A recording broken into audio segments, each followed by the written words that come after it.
Os incendios forestais son cada vez máis extremos e iso non é ningunha novidade. A cuestión é, que podemos facer? Pois ben, a ciencia está a botar man dunha ferramenta potentísima para tentar anticiparse ás lapas, a inteligencia artificial. Hoxe imos ver como funciona esta tecnoloxía e se de verdade nos pode dar esa vantaxe que tanto necesitamos. 18,5 millóns de hectáreas. Quedémonos con esta cifra. É a superficie que ardeu no Canadá só na temporada de incendios de 2023. Para que nos fagamos unha idea, é máis grande que toda Grecia.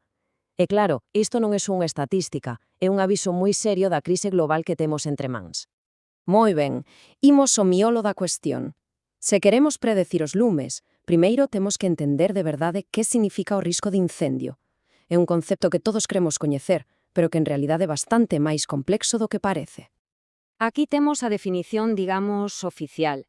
A clave de todo isto é que o risco non é simplemente a posibilidade de que prenda un lume. Non, é unha ecuación moito máis completa que ten en conta a forza que podría acadar e, sobre todo, as consecuencias que tería tanto para o medio como para as persoas.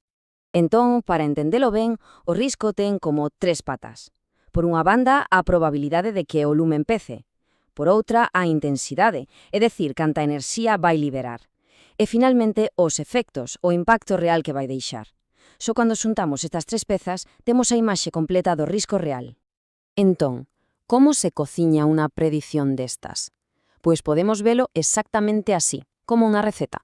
A intelixencia artificial colle un montón de ingredientes, que son diferentes tipos de datos, e combínaos para elaborar o seu prognóstico. E aquí están os 4 grandes grupos de ingredientes. Son as pezas esenciais do crebacabezas para calquera modelo de predición, os datos do tempo e do clima, o combustible que hai dispoñible para arder, as características do terreo e, por supuesto, os factores humanos. Comezamos polo máis evidente, e de feito o máis utilizado nos modelos, o tempo. A temperatura, si chove ou non, a forza do vento, a humidade, estes factores son os que mandan. Controlan o seca que está a vexetación e o rápido que se pode estender un lume se empeza.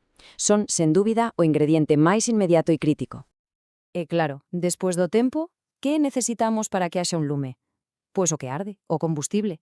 Referímonos ao tipo de vexetación, se está máis ou menos seca, a cantidade que hai. Todo isto vai determinar a forza e o comportamento do lume. Porque sen combustible simplemente non hai incendio. E ollo, que o terreo tamén conta, e moito. O lume non se comporta igual nunha pendente pronunciada que nunha zona chaira. Unha ladeira que mira cara ao sur vai recibir máis sol e vai estar máis seca, pois todos eses detalles da paisaxe son ingredientes fundamentais nesta receta da IA.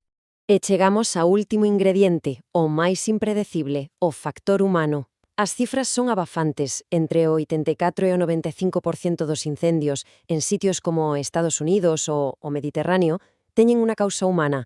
A nosa presenza no territorio, as estradas, as vilas, son a principal faísca dos lumes hoxe en día.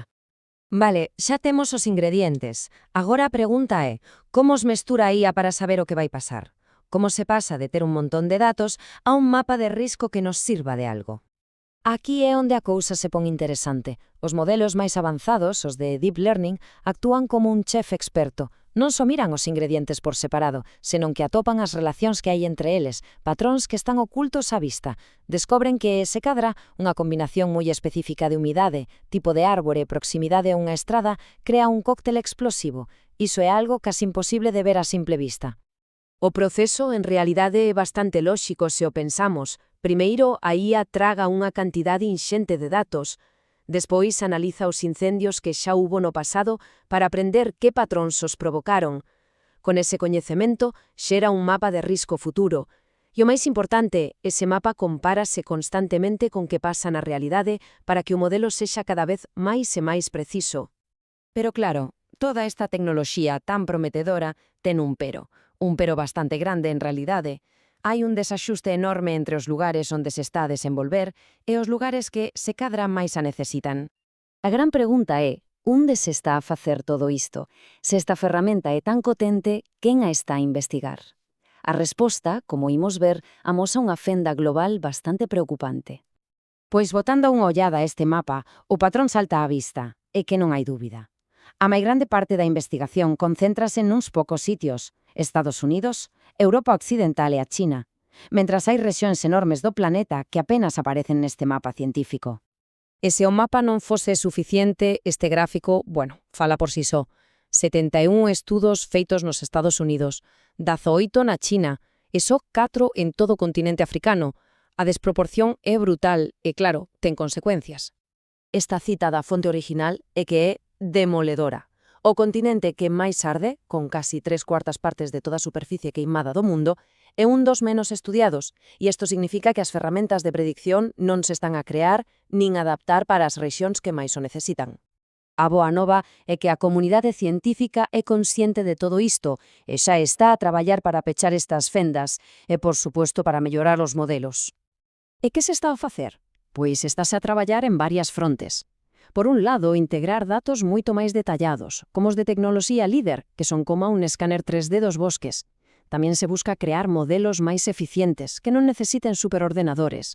E o máis importante, fomentar a colaboración entre países e crear bases de datos abertas, para que todo o mundo poida usalas e contribuir. E rematamos con esta pregunta que creo que resume perfectamente o desafío que temos por diante. A tecnoloxía avanza a un ritmo de vértixe, sí, pero o cambio climático tamén. A carreira está en marcha e o resultado vai determinar como nos enfrentamos a un futuro con cada vez máis lume.